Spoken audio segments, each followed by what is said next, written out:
Hello, my name is AJ. I'm your hypoxia coach for today, and we have level 3.1 chair teaser. This is a level 3 movement and a level 1 breathography, meaning no breath retentions. We're just working through 4 breath cycles of moving to our complete exhale, loosening our ab ribbon on the soft shish and loud shish of the engaged exhale and gently tightening it on that double sniff inhale in between. Now, if you're having a hard time feeling the difference between tight and loose in the ab ribbon, you may just want to loosen your ribbon a touch. In these isolated core exercises, we have a natural increased waist circumference whenever we engage the muscles of our abdomen and also the skin folds and the natural adipose tissue that exists there. We want to make sure we can feel the difference between tight and loose. If you can, you may want to may want to go back to a level 1 or a level 2 just to find your deep core and be able to integrate it into this more challenging exercise, because we are going to be bringing our feet off the ground today in this chair teaser. So let's take it one step at a time. If you're working with a hypoxia coach and they've suggested a variation on the exercise, you want to make sure to follow that, because that's there to optimize your program based on your assessment. Otherwise, perfect starting place. So let us begin. You're going to squeeze the ball. The knees are shooting a laser over the third toe, and you're equally weighted on the foot tripods to begin. Of course, we're going to be bringing the feet off the ground, but good practice to begin there. Now make sure you use the ball as tactile feedback. So you're squeezing it to more deeply engage in your deep core and your inner thighs. But if the ball starts moving around too much, then you know you may have lost your pelvic stability, and you really want to focus on things like this. Your ab ribbon, the chair, all the points of tactile feedback, they're going to help you to perform the exercise correctly, especially when you don't have a coach working with you in real time. We want to use these points of tactile feedback. So here, we're going to drive our hands down into our chair and then screw them. So if the chair were slippery, they'd screw out like that, and also push them forward with the shoulder blades staying together.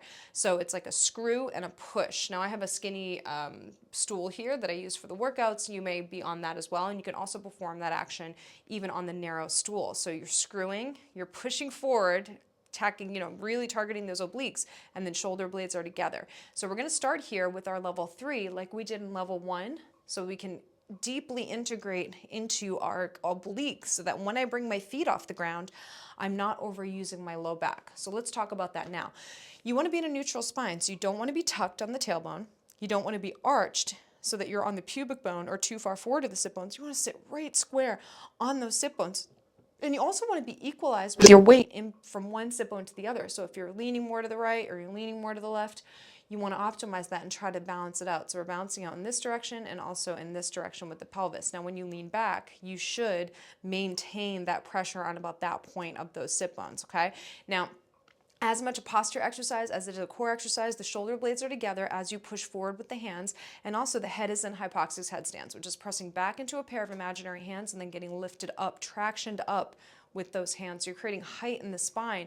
Don't let the spine compress. That's why I don't want you tucking under when you go to that lean back position. So you're staying heightened, you're leaning back, you're pushing forward with the hands, and then test it. Can you bring your feet off the ground and maintain that stability in your pelvis?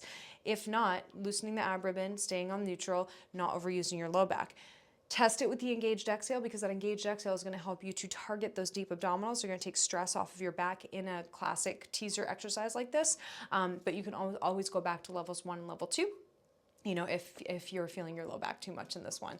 All right, so here we go. The eyes are going to be closed so you can deepen your connection between your ab ribbon and the abdomen. At first, of course, you're going to keep the eyes open so you can learn the exercise, but over time, that's going to optimize that connection to that deep core. Let's take it from our posture. Zip up. Inhale. Hiss, 2, 3, 4, 5. Inhale, 1. Inhale, 2.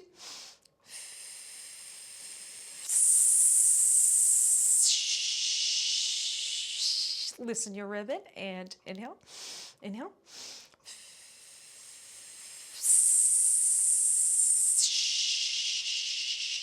Tighten the spine. Inhale. Inhale.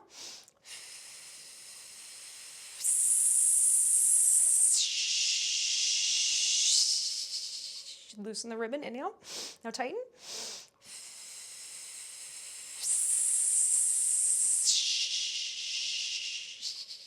Drain the air. Amazing work.